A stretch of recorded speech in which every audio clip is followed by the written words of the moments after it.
The Gospel according to Matthew.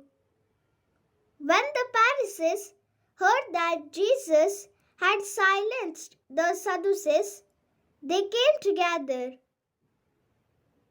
And one of them, a teacher of the law, tried to trap him with a question.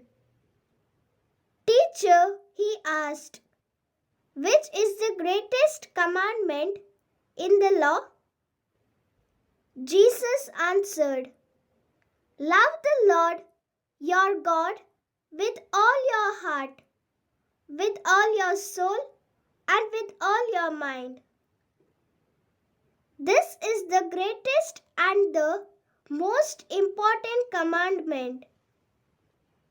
The second most important commandment is like it. Love your neighbor as you love yourself. The whole law of Moses and the teachings of the prophets depend on these two commandments." The Gospel of the Lord. Praise to you, Lord Jesus Christ.